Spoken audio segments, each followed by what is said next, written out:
Hi you guys, welcome back to my vlog. As you guys can see, we had Bentley. Hi, say hi buddy. He's a little sleepy. So Bentley was born on October 30th, which was Monday. He weighed 6 pounds, 7 ounces and was 18 and a half inches long. And he came rather quickly and delivery was kind of crazy. So I wanted to make a vlog to kind of talk about it.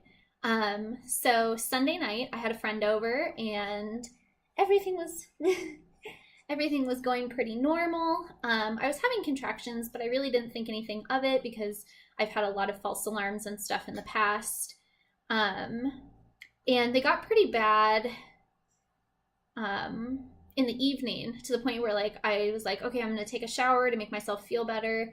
And I had to sit on a stool in the shower. But after the shower, my contractions stopped. And so I thought, oh, it's just another false alarm. I'll be fine. And I went to bed. And then Zach left for work about 5. And at 5:30, I got up to go to the bathroom and my water broke. It just I felt a pop and it gushed everywhere. And I got a hold of Zach. And the first thing I did when I found out my water broke after I let Zach know is my makeup. And I feel really silly for that, but I just didn't want to go to the hospital looking dead because I kind of felt dead. So yeah, I put my makeup on, got all the bags packed, and we headed to the hospital once Zach got home from Tacoma because that's where he works.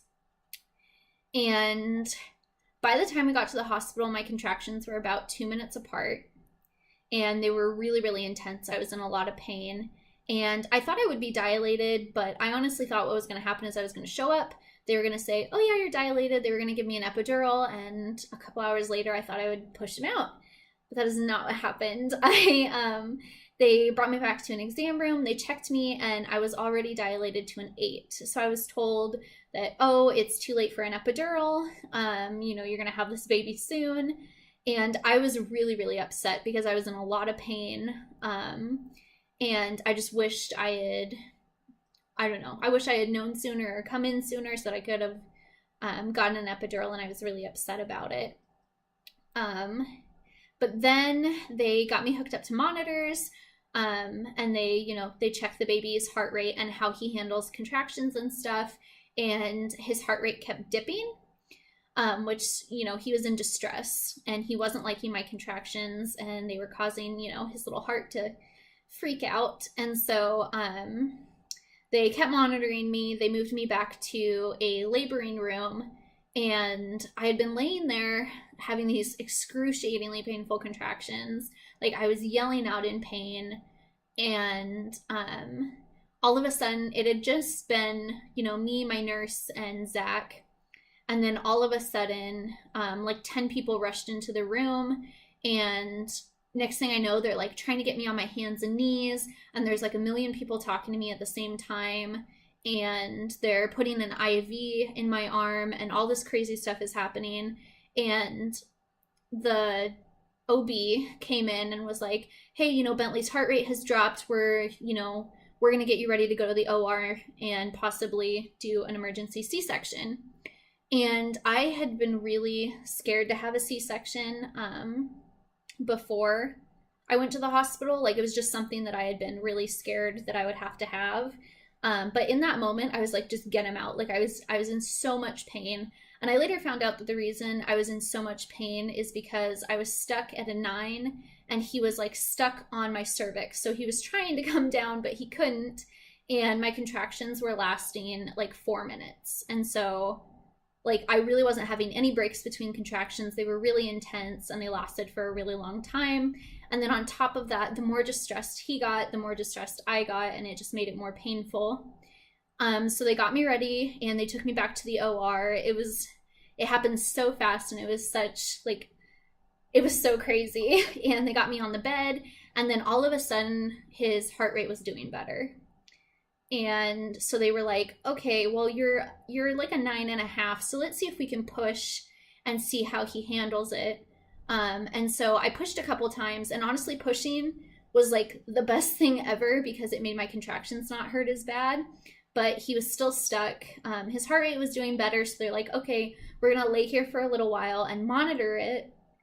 And in the meantime, we are gonna give you an epidural because they were scared that I was gonna end up needing that C-section, and if they already had the epidural in, it would speed up the process if something were to go wrong.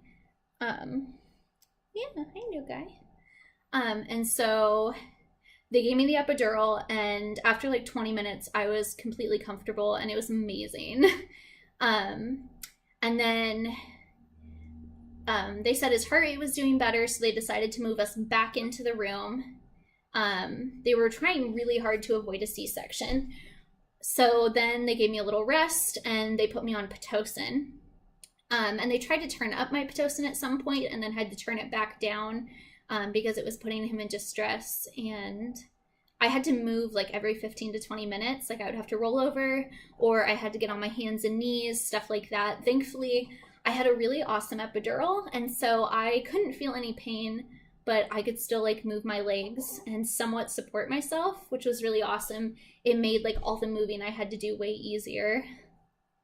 Are you hungry? Yeah, I'll feed you in a minute. But yeah, it made it a lot easier to move and everything. And then they told me at some point, they were like, okay, well, we're gonna come back in an hour and we're gonna see how you're doing. And if you've dilated to a 10, great, we're gonna push this baby out. And if you haven't, they said that they could try to manually move my cervix from out from where it was stuck, or they would have to do the C-section. And so I was really nervous. I tried to get some sleep, but I pretty much just laid there awake, stressing out until they came back, and they checked me and I was a 10. And it was like the biggest relief. Like I feel like everyone in the room was just so relieved when they said that. And I was told that they would probably still need to use the vacuum to get him out, but they ended up not using it. And I pushed for about 2 hours, and then this little guy was here. And 2 hours is a long time to push, but it really wasn't that bad. Like I was at that point, I was really calm because everything was going well. His heart rate was staying up where it was supposed to be. He was handling the contractions well. I wasn't in any pain. Pushing was going great. And it was definitely exhausting, but it wasn't that bad. And I didn't tear that bad. And it was a really awesome experience. And right when he came out, he had his little eyes open, and we just spent like an hour staring at each other. But yeah, it was kind of crazy. And then afterwards, they told me that they had lost a lap pad, which is these little like gauze things that they use.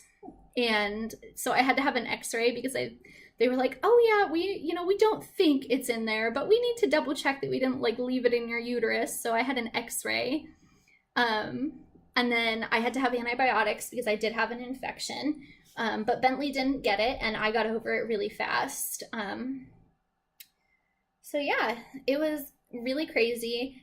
I was in labor for 12 hours total, and that's really not that long for a first-time mom. And I definitely, it was definitely stressful, especially in the beginning, but it all turned out okay, and it was good. The hospital, I was really happy to come home from the hospital. I did not like being there. Honestly, the biggest thing that I hated about the hospital, it wasn't even like being poked and prodded and everything. It was that they make you keep the baby in a bassinet. And Bentley and I are co-sleeping, and I get amazing sleep. Like I get like 8 hours of sleep. I wake up a couple times a night to feed him, but I literally just get him latched on, and then I fall asleep. So like I'm awake for like minutes at night.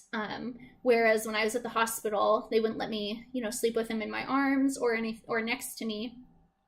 And I get it because like the hospital beds are really high off the ground, and they aren't like made for co-sleeping. Like we have a bed rail, and I have to do certain things with my blankets and everything to make sure it's safe. But it definitely made it hard to sleep because I would have to wake up, sit there while he feeds, and of course it makes me super tired. And then I would have to put him back, and a lot of times putting him back is what would make him cry, and then I'd be up longer. But now he's happy as can be, laying next to me and stuff. And he's honestly, like, he's 6 days old. He'll be a week old tomorrow. And it has been, I don't want to say it's been easy, but it really has. Like, he's really easygoing. He doesn't really cry. I would say he cries for like minutes a day. Like, he barely ever cries. And he's on, like, I've kind of got his, oh, you got my hair in your mouth. I've kind of got his schedule down. He pretty much just sleeps and eats. He's definitely, today, he's been a lot more alert. Like, he's been awake longer, which is nice, because sometimes when he sleeps for a really long time, I start to miss him. But yeah, you're getting sleepy now, but you've been awake for a long time. And we already had his first doctor's appointment. It was on Friday, and it went super well. He's lost about 7% of his birth weight, which is good. It has to be under 10%. And my milk came in not yesterday, but the day before, so Saturday. And he's been eating a ton. And I definitely, like, he already feels heavier. He'll eat about 2 or 3 ounces every hour and a half to 2 hours. And breastfeeding is going really well. Right now I'm pumping and bottle feeding, because the first like 2 or 3 days that I was feeding him, I didn't have the latch right. It was just a really like shallow latch. And so my nipples were like cracked and bleeding, and they hurt really bad. And even though we have the latch down now and it's definitely more comfortable, they're still really sore and like bleeding. They look a lot better today. I haven't like actually fed him on my breast since yesterday morning. And so I think by like tomorrow or the day after, I'll be able to go back to just breastfeeding, which I thought that I would like pumping and giving him the bottle, because it is definitely more comfortable. But I almost cried yesterday, because I was sitting there thinking about how much like I miss just like that closeness with him. And I'm definitely like really excited to go back to it once my chest is healed a little bit. And I've been putting Neosporin on it and stuff, and it's healing really fast. So I'm excited. And I have special breastfeed flow bottles, so it's not going to affect his latch or anything. And he's still getting breast milk, not formula, so I don't feel bad about it. I just need to like take time to heal so that we can do it right. Because now that we have the right latch, they're not going to crack and stuff like they were. And it won't be as painful. Yeah. And then as far as like my healing, everything's going great. I'm really not in any pain. My stitches the first couple days were pretty painful, but by the time I left the hospital, I wasn't even taking ibuprofen or anything for them. Yeah. And yeah, I wanted to give you guys a little look at my postpartum belly. I'm just going to say I'm 1 week postpartum, because 6 days is pretty close. And this little sleepy guy. I'm going to put him in his swing really quick so I can show you guys my belly. Oh, come here. Here we go.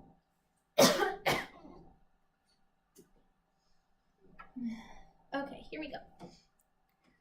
So here's my belly. I think it looks pretty good. I'm starting to get my little ab line back, which I missed. And I still have, yeah, see, these are my stretch marks. But they really don't bother me that much, and I feel like they're gonna get lighter. But yeah. So I will probably do another video soon. I was thinking about doing like a video of our newborn photos, which we're getting done on Saturday. So I think I'll do that. Thanks for watching, you guys. Bye.